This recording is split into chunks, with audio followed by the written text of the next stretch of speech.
Back in the day, before streaming, before CDs, we listened to music on albums. A vinyl disc spinning 33 and a third revolutions per minute brought us great music one side at a time. 20 or so minutes of music, 4 or 5 songs usually, that created a single listening experience. This format exposed us to other songs of the artist, not just the hits, and often flowed in an order that was created to build and maintain or mold a musical experience for the listener. Sideshow brings musical experiences from the past to life today. Here, we discuss and review individual sides of record albums we have grown to appreciate and hope you will too. Welcome to The Sideshow.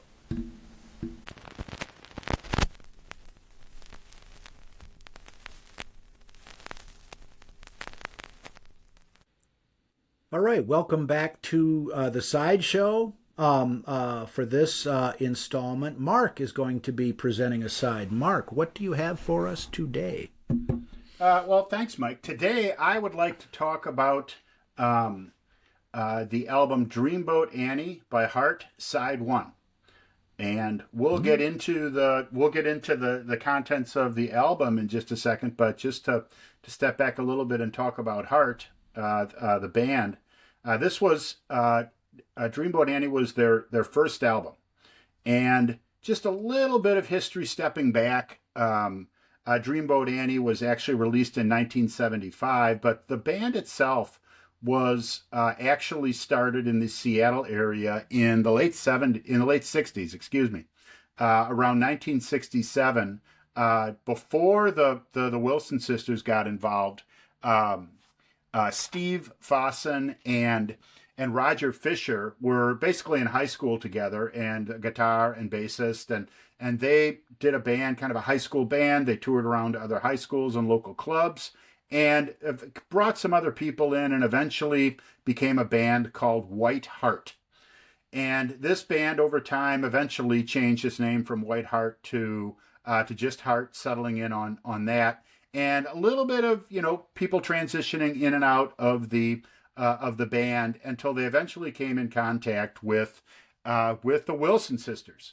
Ann Wilson got to know the brother of Roger Fisher, Michael Fisher, who had come down from Canada to listen to one of the Heart band performances where Ann Wilson was actually there. As it turns out, Michael was he'd gone to Canada so that he would not have to serve in the draft for the Vietnam War. So he was a draft dodger. And the relationship that started with Ann Wilson, she ended up moving up to Vancouver with him. And then some of these other members of the band also made their way up to Vancouver, and eventually Ann's sister Nancy all ended up in Vancouver. And I think it's important, we'll hear when we get into some of the songs on this track, the Vietnam War and the presence of this draft was something on everybody's mind at that time. We talk, obviously there's continues to be talk about wars around the world and whether it be the U.S. military or other actions, but we have not had to deal with anything like this idea of everybody coming of age, becoming adults, had to worry about the draft and how it was going to impact them and what they were going to do about them. And I think that weighed much heavier on people than we can imagine, because we haven't had to deal with it. But we'll talk a little bit about that when we get into some of the songs on this first album. But this did form. It was a successful album for Heart. It was buoyed in part by the fact that they had the opportunity to open up for Rod Stewart in Montreal at the Montreal Forum. The original opening act for Rod canceled, and on a day's notice, Heart was contacted. This is while they were getting the material ready, and they had some initial success with some songs like Magic Man and Crazy on You. And they went to this Montreal Forum and performed, and this was a launch pad for this album Dreamboat Annie that came out right at that time. They had some very solid success with this, and it led to a dispute with their record company, Mushroom Records in Canada. The record company, without the Wilson sisters really knowing about it, aired an advertisement that implied that the Wilson sisters were actually lesbian lovers. Believe it or not, this pissed them off that this had occurred. On the one hand, it created a rift with the record company that eventually drove them away from them. At the same time, it got Ann Wilson so mad that she wrote the song Barracuda, which I think that the music world is happy to have heard. Well, and I'm familiar with the controversy that you're talking about, and I don't know where the photograph was published initially, but it was a photograph. It's a black and white photograph that was from the same photo session from the cover of Dreamboat Annie, their first album, and both Anne and Nancy Wilson are bare shouldered, and it's a different photo than the one that found its way onto the album, but it's from the same session. Yes.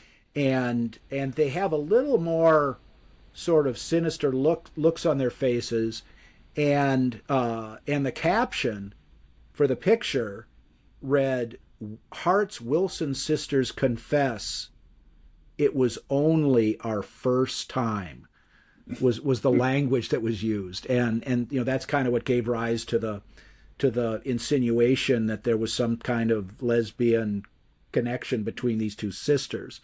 Yes. And in some ways, it's kind of ironic because, the picture at issue was about as much skin as the Wilson sisters ever showed. I mean, and these are two very, in my opinion, very, very sexy women.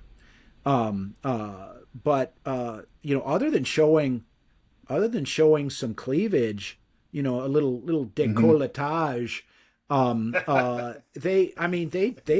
they didn't show skin. That wasn't their thing. They let the music.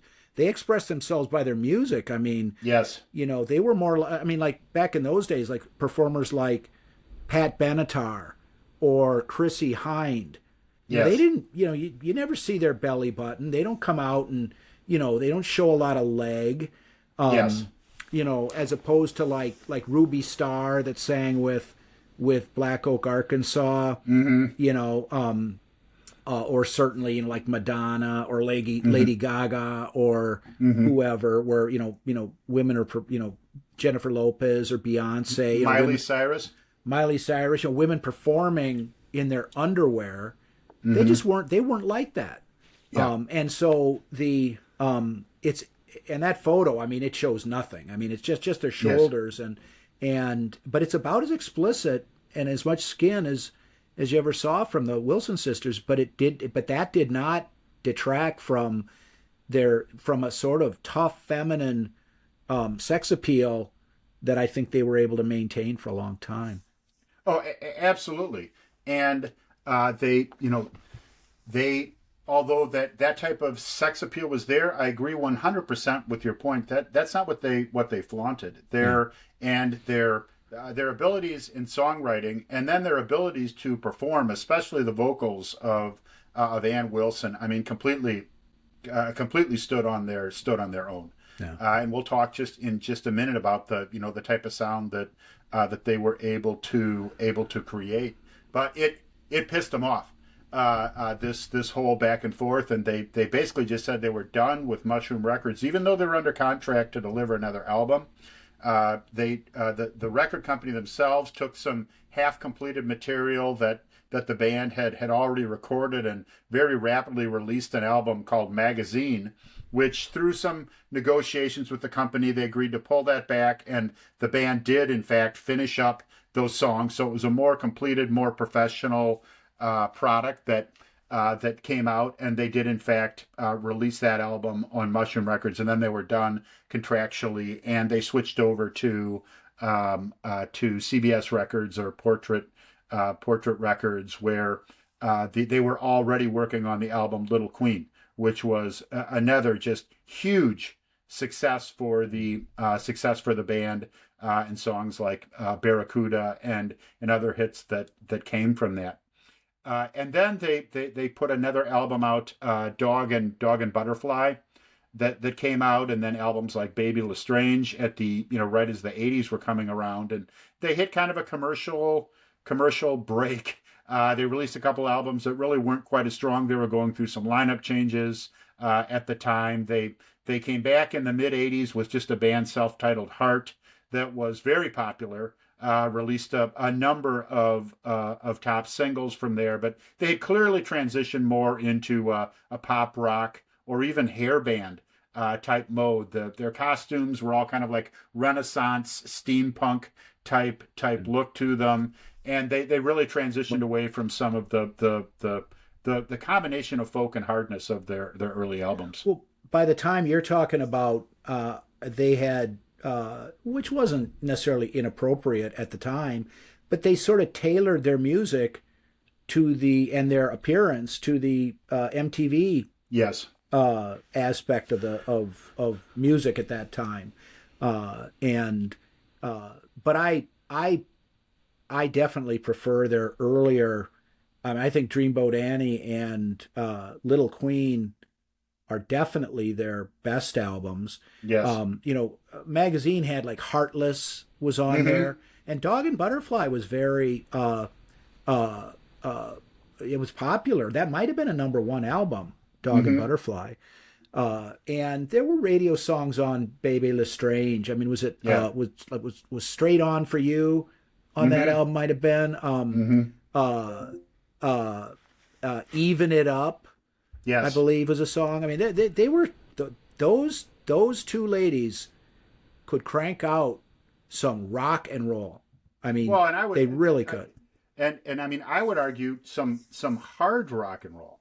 Yeah. We a lot of times, especially with some of their later material, and they did have a lot of they had a number of ballads that were very soft. We'll talk about a couple of them when we get into the side. But I mean, they were, especially in their earlier material, those first through the '70s and very early '80s. I mean, they put out some hard rock music. And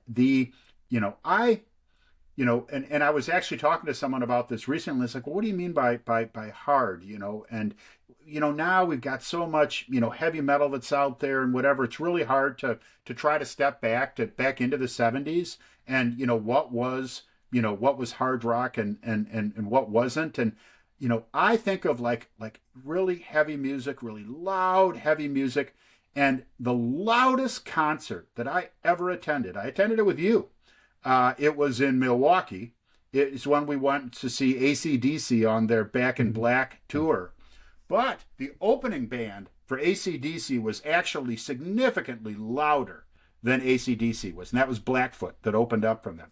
A very hard, heavy band. They had the song "Train, Train," which just opened with this. Well, it opened up with kind of a harmonica type of piece, but then it jammed into this dum dum dum dum. But you listen to that song, and you can put Barracuda right next to it, and say just as hard, just as heavy of a guitar that was grinding at you, and the vocal performances of Ann Wilson were also very solid and they could be very rough, they could be very soft and gentle, but it could also be just a certain almost violence to her vocals. And in the mid '80s. VH1 came out with a listing of the 100 best hard rock. This was specifically hard rock bands of all time, and Heart came in 57th, in front of bands like Megadeth and Anthrax. And when you're placed in front of those kind of bands in a hard rock list, you clearly have a reputation within the industry as belting out some hard and heavy music. Well, I think that if you ask the Wilson sisters, where they were coming from back when they were, in the '70s, that they would say that the musical parent that gave birth to them was Led Zeppelin. And in fact, you mentioned the Barracuda riff. very similar to a guitar riff in Zeppelin's Achilles' Last Stand Hmm. from the Presence album. And so uh, uh, I think that Hart might have copped that from Zeppelin. Well, and they obviously were huge Zeppelin fans. They released on their own some covers of Led Zeppelin songs, and I think that the respect was reciprocal. I mean, Hart performed at the Kennedy Center honors performance for Led Zeppelin. Yeah. They performed Stairway to Heaven, and I think Going to California. At that performance. So yes, clearly some influence from there, but also when you listen to the lyrics, and especially on this album, which we can get into now, some things that were very relevant specifically to them at the time in the Northwest. But first, let's take a quick look at the album itself. It's a gatefold album, but the cover. This is the image we were talking about a little bit earlier. This bare-shouldered image of the two of them, kind of with a longing look on their faces. Certainly enjoyable to look at. Certainly myself as a teenage boy and enjoyed the cover. The back a little simpler, just with some information on the tracks and a number of pictures on the gatefold of members of the band, either in performance or in the studio or this type of thing. I do think this is interesting. This has plugged the band, even though the Wilson sisters did not start Heart. The bass and guitar had been playing together for a while, but by the time they were able to release this album, it was Ann Wilson, Nancy Wilson, and with these other members that were really kind of sidelined. And I think that the front work and the songwriting that Ann and Nancy did was really a significant part of their success. And then the album itself, the sleeve, all the lyrics to the songs again to check out, and of course the record itself with the now infamous Mushroom Records that was there. So side one, which I want to focus on for today, four tracks on the five songs. There's kind of an initial, I'll call it a pre-prize for the song Dreamboat Annie, and then a reprise of that at the end of the side. But it starts out with the song Magic Man, which is again, heavy guitar riff to kick this song off. It's really a song about a young girl that is seduced by an older man. It starts with the voice of the girl and how she meets this person, and she's warned by this guy. He's a magic man. He doesn't necessarily want any sex or love. He just wants to go back and get high for a while with this girl. The next voice in the lyrics, as the lyrics continue, is the voice of the mother, now wanting the girl to come home, and that she shouldn't be with this guy. And the final voice is from the man himself, just saying, "Look, I always said I was a magic man."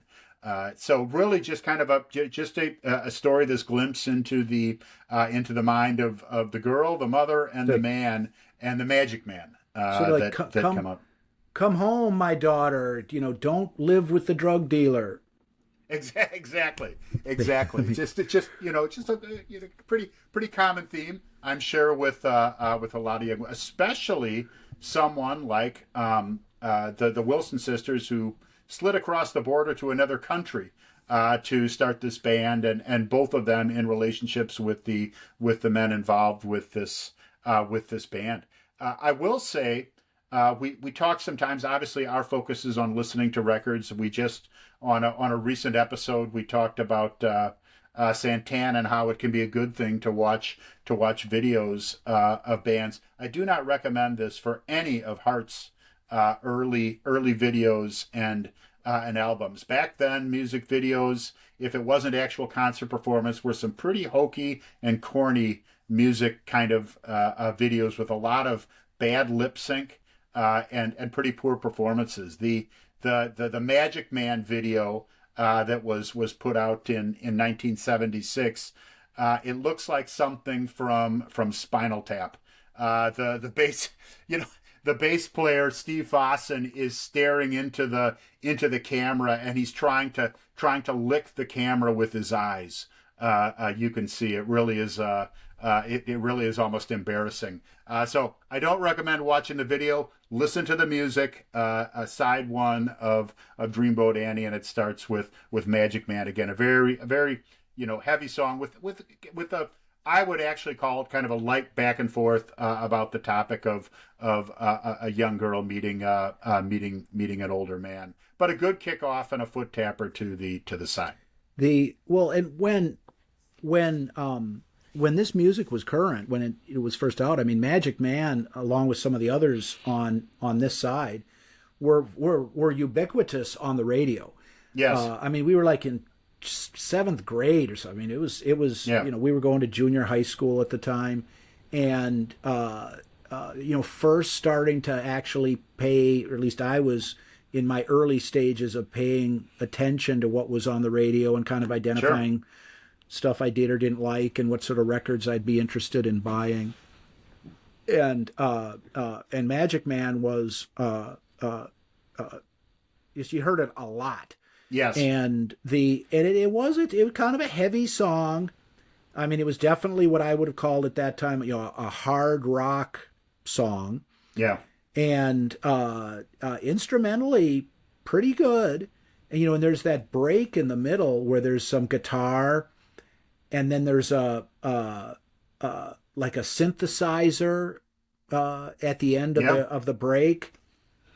And then before the song proper starts up again, you have this part where I assume both Wilson sisters are just going, oh, Yep.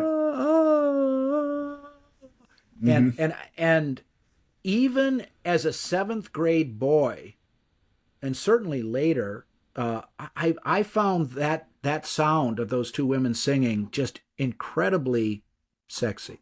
Yes. And in seventh grade, I mean, that was before I was, thinking about women, the way I was a few years later, or females, the girls at school, or, I mean, it just, and there is, I mentioned Pat Benatar and Chrissy Hind, for example. There's something that very alluring about an assertive yet vulnerable female singing rock and roll, and not having to have it, not having to show skin to make it effective, and just the sound of those vocals is it sticks in my mind even today. I can remember taking note of it back then, because as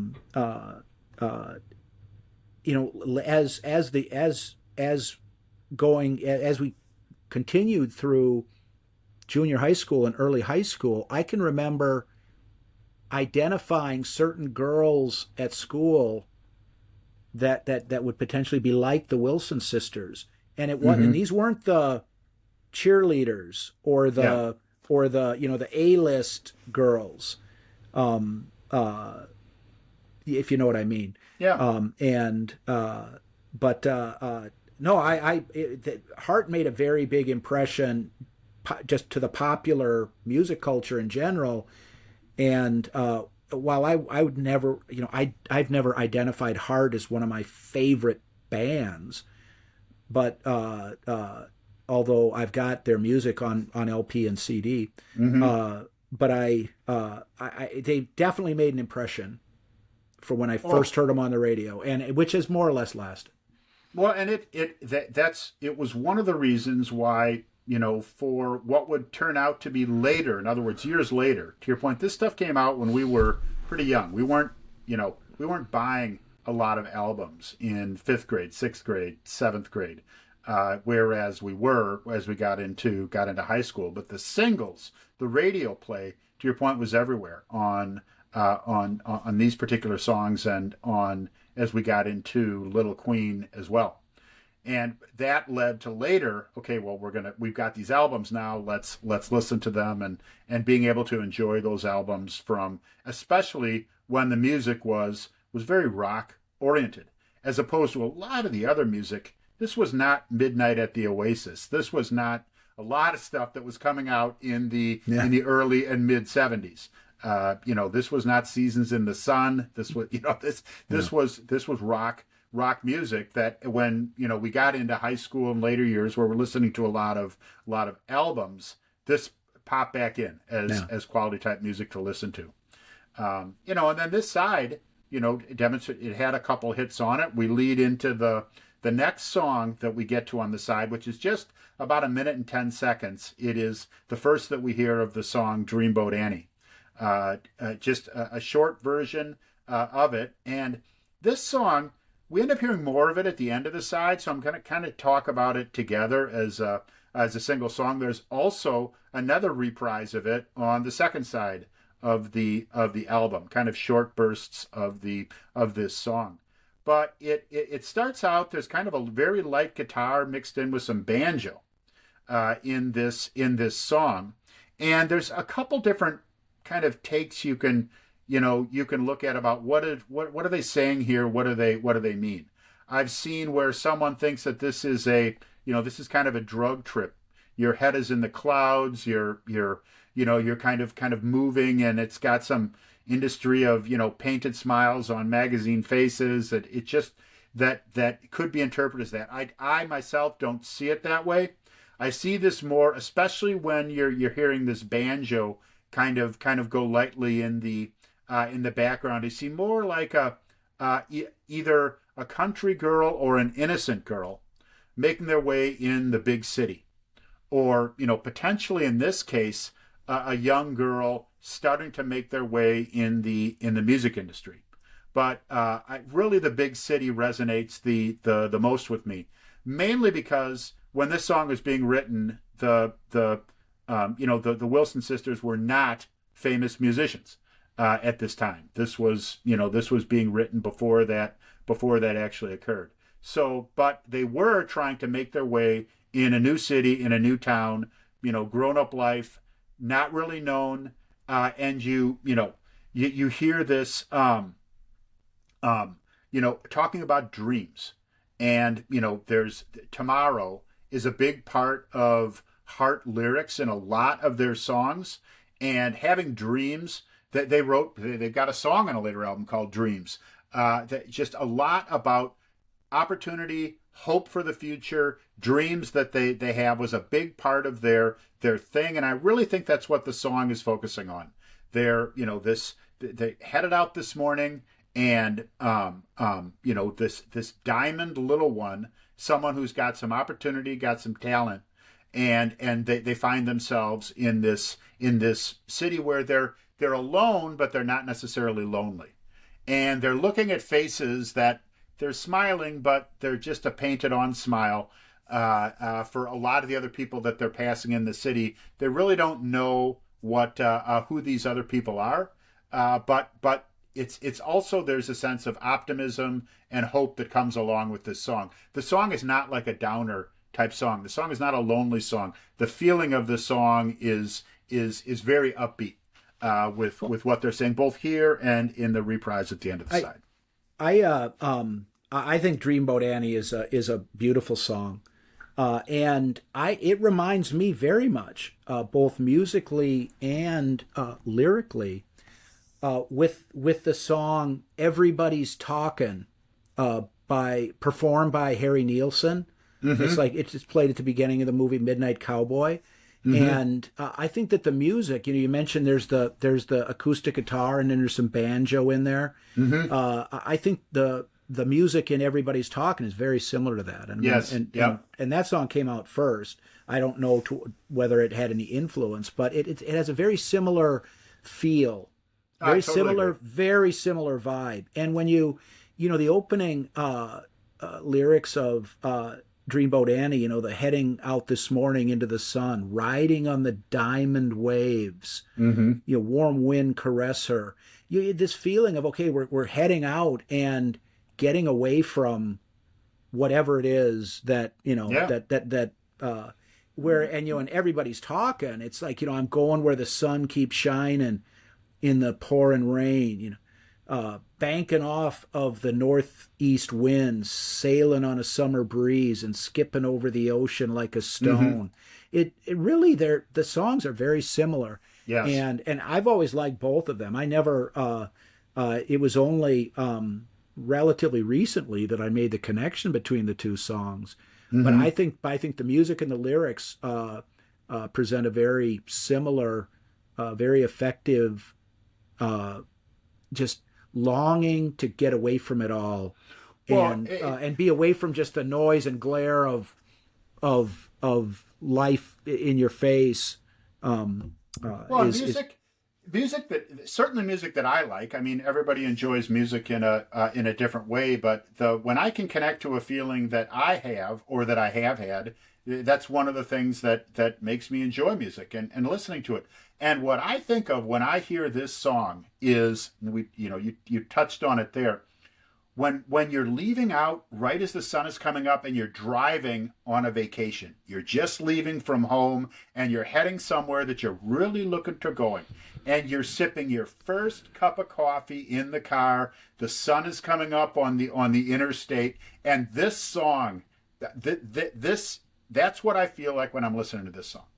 Those are really really aligned with me. So there's you can kind of go and read some of these blogs or whatever about the meanings of this song, and some of them cast a little bit more negative kind of feel from it. I just don't feel that when I'm listening to this song. Just a good feeling of escape. it's a light for me. It's a light expression of the desire to or the experience of getting away and Mm-hmm. getting away from the noise and getting out and the sound of the waves and the seagulls are a calming, sort of optimizing uh, thing. Yeah. And that doesn't change the Well, fact that doesn't change the fact that the dream's going to end. You got to wake up on Monday morning and be back at it. But that's the feeling that I get from the song. Absolutely. And that approach from different directions is really where we go for the rest of this side as well. Because the next song, Crazy on You, is really kind of a focus on the you've got someone in this case you've got you've got Ann Wilson singing this song, and life is difficult. Life is hectic. There's a lot going on that is to be disliked in life, and with the bombs and the devils and the kids keep coming. Nowhere to breathe easy. No time to be young. And I really think that drives at the draft. These people that are supposed to be, this is when you're having fun. You're 20 years old. You've got your whole life in front of you. Whether it be that coming out of or in a college experience or young in life, this is when everything is supposed to be open for you, and you're worried about this fucking draft. Right? You're worried about getting sent off to some place you don't want to go, to what is known by this time. This is the early 70s. This everybody knows this is a horrible experience. The days of being World War II and marching through Paris and the glory are gone from the Vietnam War. And this is something that's weighing on people, and so there's all this stuff. There's all this strife and potentially political turmoil, and there's bad stuff that's going on that people are seeing every day. And the only thing that this person has left is they can come home to their lover, and she can get crazy on him. And that there's some different descriptions in there, but a lot of the song is talking about what's going on negative outside, but they've got this whole note, we've got each other, and this is how I am going to get through the day. This is how I'm going to find happiness, or I'm at least going to survive. And that is by getting all over you at the end of the day when we come home. And the belting vocal performance of Ann Wilson convinces you that that's exactly what she wants to do. The Well, I mean, I agree with your take on the lyrics. I don't think there's anything particularly controversial about that. That's and it's almost like the day makes you crazy, but Mm-hmm. you hold it together.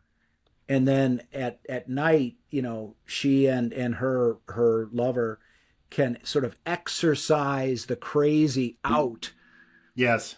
so that they come the next morning, they can go back and kind of have Do to it again. do what's going Yeah. on in the world, and that's how they do it. Uh, uh, I think it's a great song, and the acoustic guitar intro. Yeah. We mentioned Led Zeppelin as sort of a very influential band. I actually think that this acoustic guitar intro sounds a little more like Yes, a little more like Steve Mm-hmm. Howe. Some of the guitar picking there, stuff like the clap on the Yes album, Mm-hmm. and stuff like that. It has a yes sort of Yes. feel to it. Yeah. Um, Yes. and but when after the acoustic guitar intro, when the electric guitar comes in and the song proper, the it kind of sounds like another band that was big around the same time, which was Jefferson Starship. Mm-hmm. Now, not Starship like we built this city, Yeah. not Yeah. that, but Like White Rabbit Starship. well, no. Well, like three albums came out in the '70s, which the Jack Cassidy and Jorma Kaukonen had left Jefferson Airplane. They were the original lead guitarist and bassist. Mm-hmm. But and then Marty Balin, one of the singers, was doing something else. But Grace Slick and Paul Kantner, the rhythm guitar player in Jefferson Airplane, continued with Jefferson Starship. But then Marty Balin came back, Mm-hmm. and albums like Red Octopus, Okay. Spitfire, and uh, uh, there's another one that came around the same time. Mm-hmm. But then they had some hits. There was like Miracles Yep. and Count on Me. Mm-hmm. But in any case, uh, it sounded like Jefferson Starship with Grace Slick, who's also a very powerful vocalist, who Yeah. didn't have the need to show skin, Mm-hmm. really, when she performed, and so that it combined a couple of different sort of sounds, and I thought it was a great song, um, Mm-hmm. and another one. I mean, it was just as Magic Man and Crazy on You were both big on the radio at that Yeah. time, and and but when you get down, I mean, all this comparison aside, it's just a good hard rock song, just a good Yeah. hard rock song. Yeah. Yeah. And you end up with this, and then you really switch gears in the next song on the side, which is Soul of the Sea. But the theme is still the same.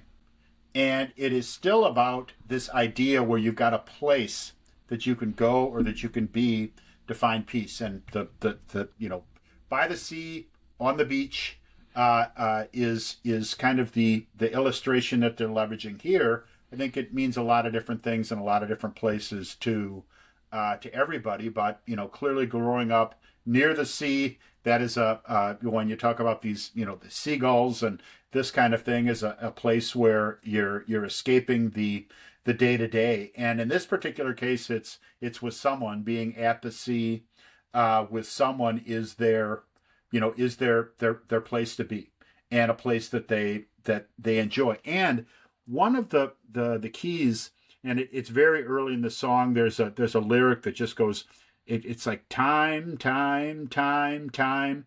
Never ask what has become of us. Kind of like, if we can just enjoy here and not have time catch up with us. It's like being on a Sunday when you're on a weekend, and it almost feels worse than Monday morning, because you get a feeling that your weekend is slipping away from you. And it's like the Packer game just got over on Sunday afternoon, and you realize you've got to go to work the next day, and it just again, the feeling is worse than Monday morning for some reason. But that you feel this idea, it's like, no, stay away from us, stay away from this. We're enjoying this, and she talks to this, whether it be her lover or companion, that your dreamer in the sand, just lie there laughing till the fall. Can we just stay here as long as possible all summer long until the fall catches up with us and time eventually does. And it has this kind of peaceful, kind of sliding, easy section of the song. And then it breaks, though, it really changes up in the middle portion of the song where it's very clear that they are now back in their daily life. It switches fairly quickly, and the song becomes very jagged, almost irritating, and angry as it goes. It's wake up late without a smile. Telephone rings. You run like a child, and it starts to get angrier. No smile, no sorrow, no laughter, no tomorrow. Tomorrow is a big part of Heart's lyrics, and tomorrow in a hopeful way, right? You hear songs like what is that? Kid Rock, all summer long, where it's like sipping whiskey from the bottle, not thinking about tomorrow, right? That's where you hear some references tomorrow saying, no, the good thing is not worrying about tomorrow. That's not the way that Heart approaches a lot of their lyrics. Tomorrow is very hopeful. In a lot of their songs, tomorrow's going to be a better time. This war in Vietnam is going to end, and we're going to have better times in the future. So when you hear the idea of no tomorrow, that's a bad thing, right? For what they're talking about. The this song, and it had been a long time since I'd actually listened to the album, and you tipped me off to what you were doing, and so I gave it a look see, and there's also, just musically on this one, there's some acoustic guitar in Soul of the Sea that is very Yes like. I mean, it sounds very much like the acoustic guitar at the beginning of "And You and I." Yes, in my opinion, but I'd agree. But that's just kind of a little seasoning. I mean, the song itself, and I think it's the longest song, yes, on the side, is really very much like because it's a longer song, and it's very much like one of those tracks off of side 3 of Led Zeppelin, Physical Graffiti. Mm-hmm. It's sort of like a little mini epic, and kind of like sort of like Down by the Seaside with a little 10 Years Gone thrown in the middle, almost. Yeah. Now that's a fairly loose comparison. I agree with what you're saying there. But it's in some ways the most Zeppelin-like song on the side. Mm-hmm. If you're going to talk about Led Zeppelin as an influence on Heart, it really that's how it strikes me. Yes, and it kind of it does, breaking into these different parts, kind of moving back and forth between the reality that the singer's singing, also similar to what you'll hear on a number of Zeppelin songs. And this one continues this kind of rant against the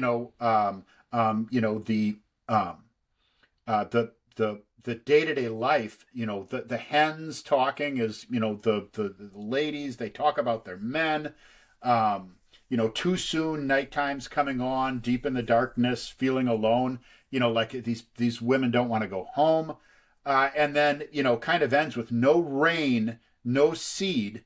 No rain, no seed. I mean, this is like, we're not going to be able to feed ourselves in the future. I mean, that's a dark thing. Again, no dreams, no silence. So not only don't you have dreams, there's no silence. This is constantly this bickering of these hens, and everything around you is constantly there. So and that whole sequence, this thing kind of abruptly ends, and you actually hear silence for a few seconds, and then it lightly breaks back into that, again, quiet, kind of resuming where it left off on that first peaceful piece, back at the Soul of the Sea, where the song continues and ends. So it kind of it starts and finishes with this place of peace, but it does want to show you a little bit in the middle of what things are like when you're not there.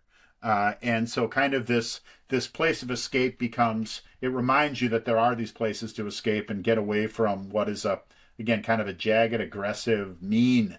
And there's a meanness to Ann Wilson's voice as she's getting into that end piece of no rain, no seed. I mean, it's angry. The way that she's singing, I think she does a good job with that. And I don't disagree with your take on the lyrical aspects of the song. Although, if the words "no rain, no seed" were sung in a performance by, let's say, Janet Jackson or Jennifer Lopez, Mm-hmm. it would clearly be sexual in nature. Yes. But I agree. That's not what, or at least that's not how I take it when sung by Ann Wilson. Mm-hmm. It's completely different. And I like what you had said earlier about the concept of tomorrow being very different in Hart's sort of conceptual universe compared to other Mm-hmm. artists. Kind of that, tomorrow, enjoy today because tomorrow may not come, or whatever. Which, I mean, and that's a rock and roll kind of concept. Yeah. It's like we got to enjoy today, worry about tomorrow. I mean, that's you get a sense of that in a lot of kind of that basic rock and roll feel. That doesn't mean that everything is, folks. But there's also, don't stop thinking about tomorrow. That's true. Yeah. And Hart is much less. I mean, I'm not trying to accuse Fleetwood Mac of being trite. Yeah. But Hart is definitely not trite. I mean, it's kind of part of a this sort of don't give up on your dreams. Look forward to tomorrow. That really is kind of a part of where they're coming from. Mm-hmm. Yeah, and so this track comes to an end, and then we have basically the song Dreamboat Annie returns. It's the same song. They've got some additional lyrics that they bring in the end. I think it gives again a picture of there's some it talks about the probably the most negative aspect of the song is it's talking about other people, the sad faces painted over these magazine smiles. Again, a lot of people maybe acting happy. Again, I see this in the big city, and they aren't necessarily there. We can obviously deal with this in the modern age. I would call this the Facebook family and the Facebook life that people have. They're projecting something that is incredibly positive, even though, and some of it is positive. But the bottom line is when you're looking at other people, you have no idea whether they're happy or they're sad or they're being successful or they're not. And I think the writer of this realizes this, but they're going to focus on their own opportunity, and they're going to give it a serious try because the song ends with "won't be back for a while."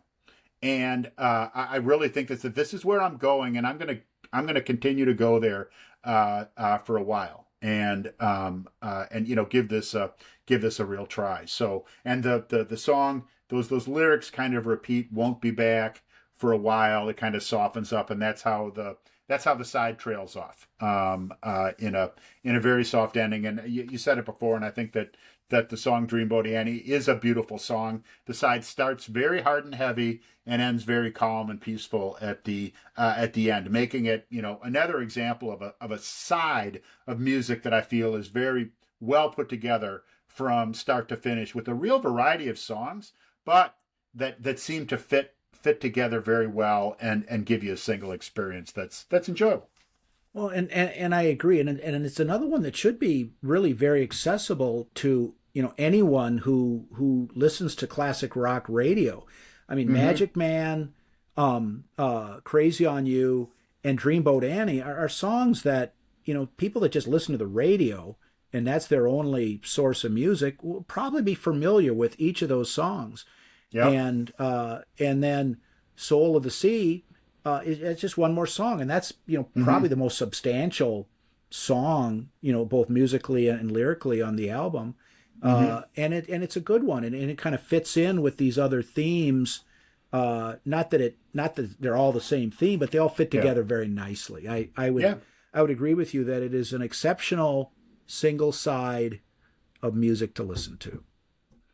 And another one that we've gone through on the sideshow. So, yep, good conversation, Mike. Good side of music. Encourage everybody to check it out, and we will check you all out the next time around. Sounds good.